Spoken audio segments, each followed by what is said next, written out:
So, you already saw Rutgers. Are they playing differently now than when you faced them first?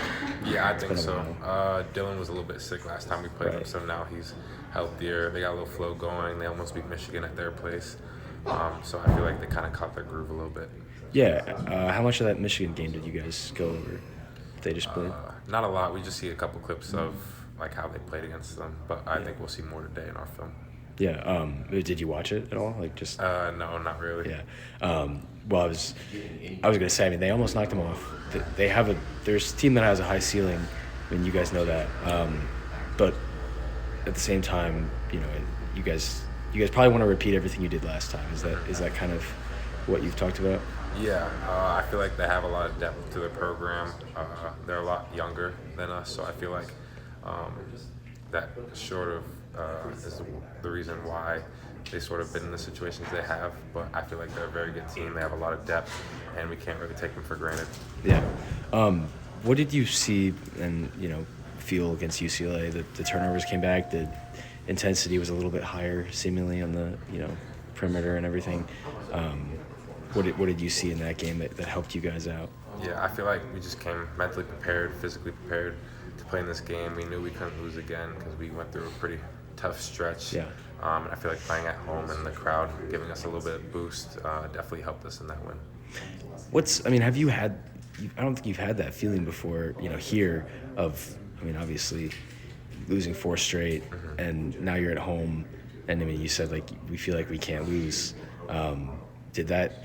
I can only imagine that put quite an edge on you guys. Yeah, Is that how it felt? Yeah, a little bit of pressure because Yeah. we gotta place well in the Big Ten tournament, and we need to win these next few games in order to do that. So UCLA was definitely a big game for us, and we knew that we had to come out and play our best. So much of it for you guys is obviously keeping guys out of the paint, keeping guys, as far past you guys' basket as possible. When they put screens on you, how a big thing is getting around them. Is that like, how much of that is on you to kind of see, and how much of it can like guys behind you tell you? Can you even hear them in Mackey to point out screens? Sometimes I do, yeah, but like in practice we'll go over like certain schemes, like depending on who's on the court, and so we'll either stay with our man or we'll switch off, and Yeah.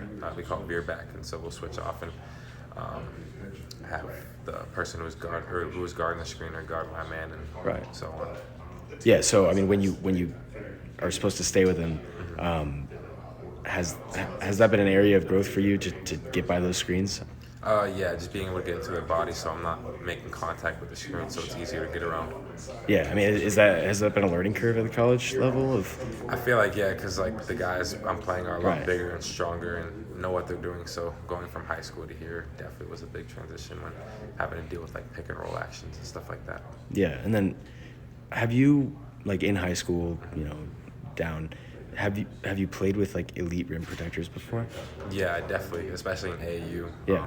There are a lot of like footers out there, people that jump, so it's definitely tough finishing at the rim at times, and then other times it's pretty easy if the other team doesn't have a shot blocker. Well, for you, like on your team, have you? Like, Oh, okay, on my team. Yeah, been on a team with an elite rim protector before. Not really. Really? Like my AU team, like our tallest guy was like 6'9". I would say he was kind of a rim protector, but he wasn't like a jump out the gym kind of rim Yeah. protector. But he did a lot for our team, and that's one of the reasons why our team was very successful too. Yeah, and you were like DPOI in that conference, right? So you're kind of used to playing without a premier shot blocker, kind of being the anchor of your defense, which is not something that the rest of the guys here, coaches here, are used to playing with. Yeah. Do you think that helps you out any? Because obviously in years past, like rim protectors have erased mistakes, and for you, maybe you're used to having to lock down your guy because you're the best defender on your team. Yeah, just like in high school and also here, just being able to pick up full court and slow them down from getting the transitions and running the offense is very helpful because it takes time off and allows our guys to get a little bit of a rest. I feel like me doing that also helps the team itself. When Coach Painter was recruiting you, how much did he talk about that defensive side of it? Is that something that he was telling you he was really after you for? Yeah, I feel like he was. He wanted me to be a lockdown defender, and then also being able to look for my shot to score, and then also facilitate for others as well. Yeah. When you came out against UCLA, obviously, I think it was back-to-back possessions, right? And ones. Yeah. Painter talks about it all the time. Like, it's tough to have consistent production with inconsistent minutes, right? But I mean, you just came out on fire. How often does that happen? Were you feeling especially good when you checked in? Yeah, I feel like depends, varying from game to game. But, Yeah.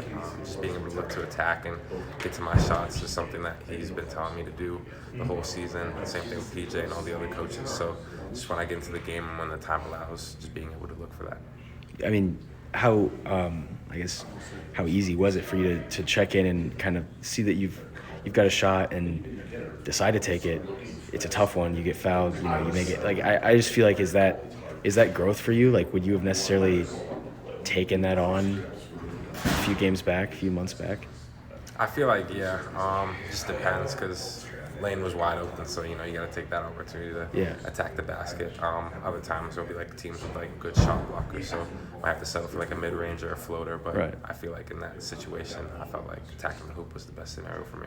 Seems like that sequence kind of gave you some confidence for this game. I mean, you didn't have as much success, but you were taking good shots. You were taking, I'm sure the coaching staff backed that up. Like, you were taking threes and getting, I think you shot probably 4 more times after that or something like that. Yeah, I didn't really make I didn't make a 3 that game, but I'm glad that I was able to finish around the hoop and give our team some buckets in the game. Right. I mean, did that sequence give you some confidence where you felt like you could take and make those shots? I mean, you're obviously always a high, tough shot maker, tough shot taker. But I mean, how much does that pump you up when you get to check in and go back to back like that with 4 or 6 points? And I definitely feel like it gives me confidence and a boost that, because like now that I make the shots, like it gives me the confidence to shoot again and to take that risk again. Yeah. Just the way that your role has evolved, you're now kind of the primary on-ball, guard defender, and sometimes you sneak in for a large offensive role. I mean, in games where you can kind of go both ways, like, how does that change your, how do you feel like that changes your feel on the court and your role on the team and kind of your impact that you're able to make? I feel like it depends, because sometimes like I won't get the ball as much and I kind of like stick to the defensive part, and then other times I do get the ball and I'm able to hit those shots, and I feel like it just depends on like what offensive schemes we're running at the time. But when I get the ball, just being able to look for my shot and look to facilitate as well.